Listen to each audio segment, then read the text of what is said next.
So they think, in their own opinion, that Javed's action was on purpose, that he hit Lillee on purpose. Oh, by all means. They think that he shoved him pretty forcibly, which shows up pretty well in that. Again full and again flicked away on the leg side. Hello, hello. My goodness. Lillee really did ask for that, and that's really very silly. Javed Miandad, hello. My goodness. Well, this is absolutely disgraceful. It really is absolutely stupid. I cannot understand. Lillee actually asked for that. He encroached upon Javed Miandad's line, and we very nearly had ourselves a fight on the ground. I really think that that's very silly, and I think that Greg Chappell is actually having a pretty harsh word there with Dennis Lillee. I sincerely hope so, because that was a terrible thing to see on the cricket field. Really is taking antagonism far too far. I'm glad to see Greg Chappell come into that. And as you can see, he's there aiming a kick at Javed Miandad, and Miandad aiming to hit Lillee with the bat. And umpire Crafter here doing a very good job. That was the second part of that incident. In fact, I would suggest that it was started by Lillee on this occasion. Lillee gets his hands up and, in fact, moves backwards now to get into Javed Miandad's way, I think. Javed Miandad prepared to go around him. Lillee moving across into his way. Now, remember, Javed Miandad's out of his crease there.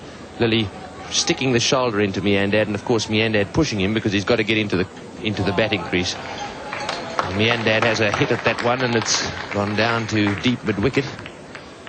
And so that's how that little incident started, and there's no doubt in my opinion that it was started by Lillee. And it really was a nasty one. Yes, I'd be very interested to know what the exchange of words were out there before Lillee did move into Miandad's path. Very difficult to judge from this distance.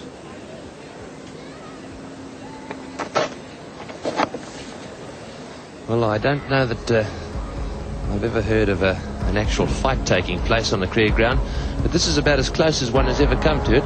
Lillee moving across, putting his shoulder into Javed Miandad's chest. Miandad has to try and go for his crease, because if he doesn't, he could be run out. Lillee then turns around and points towards the umpires. Pakistani manager with a cigarette in his hand. They are very seriously, obviously, discussing the incident, and it wouldn't surprise me if we heard a rumour or something of that sort suggesting that the Pakistanis might be going home.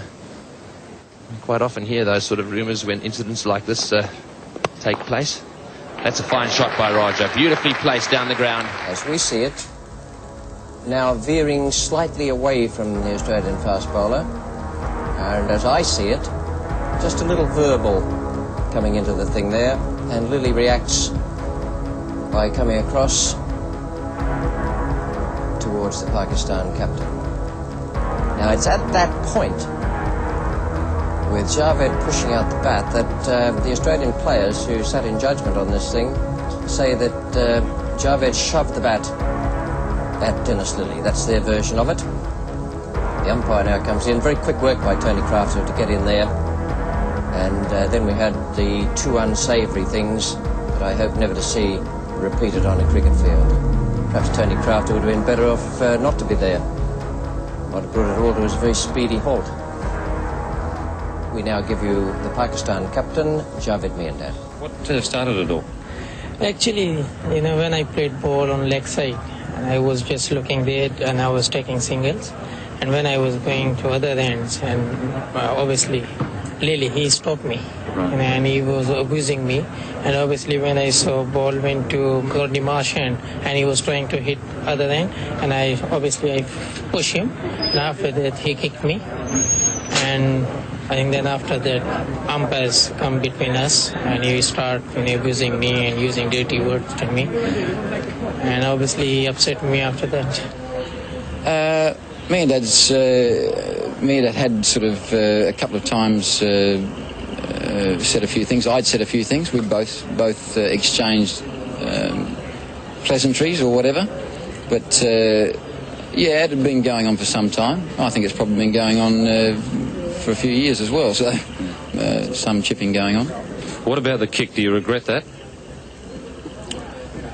I think I believe in an eye for an eye. I've always believed that. I think if someone started something, I believe that you're within your rights to do something. I don't think it was probably the right thing to do, but also bearing in mind that he was bearing down on me with a bat too at one stage, so obviously he was fairly keen to, I don't think he probably mentioned that in his interview, but he was obviously fairly keen to do something himself. So, you know, I think you've got to look at both sides, and I don't feel, to be honest, that there would have been any incident at all if he hadn't charged into me. So I lay the blame completely on his shoulders. The Australian team manager, John Edwards.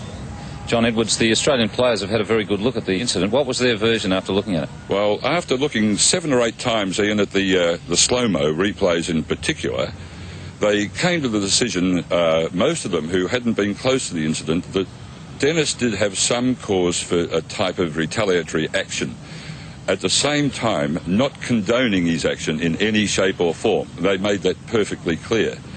But the reason that their fine was $200, which seems pretty light on the face of the what happened, was so low, was because they thought that the first actual physical contact was made by Javed. And that's after watching the slow-mo several times in that room, just one after the other. So probably something no one in Australia has had a chance to do, see so many in such a short time of it. So they think, in their own opinion, that Javed's action was on purpose, that he hit Lillee on purpose. Oh, by all means. They think that he shoved him pretty forcibly, which shows up pretty well in that. That had he not done that, nothing else may have followed. And this is part of their reasoning in doing it. They're also a bit disturbed too that Dennis, of course, is the big mad man, which he has been for painted several years, or you've been with him longer than I have, but in 3 years of managing sides, I've got on famously. It's a pleasure to work with Dennis, although, you know, his aluminium bat thing gave us a bit of a stir-up. He's that sort of fellow. He's a volatile fellow. But by the same token, Javed's not exactly the white-haired boy around the place, and we go back to that Rodney Hogg incident in the Melbourne cricket ground when he ran him out while he was patting the wicket down. That didn't go over very well with Melbourne crowds, and the boys have found him a bit irritating on the field over the years. So he's not just the white-haired boy that he's sort of being painted as the big hero at the moment. But that's not, I'm not sort of trying a mudslinging match there. And by the same token, again, I'd point out that Lillee's action was certainly not condoned in any way by any members of the team. I think the major criticism they're coming under now is that the fine of $200 was too low. This seems to be the sensitive opinion, but it was unanimous. With that in mind, are you expecting any more from the board on the incident? I've heard nothing conclusive about that. No board member has mentioned that to me, although I did late last night see Phil Ridings and Lenny Maddox, and I've seen Bert Rigg this morning, and I've asked John Rogers, the secretary of the WACA here, to let me know if any further action's being taken. 3 o'clock on the 16th of November 1981. That's a time and an incident that will live long in the memories of those associated with Australian cricket. I haven't seen anything quite like that on the field.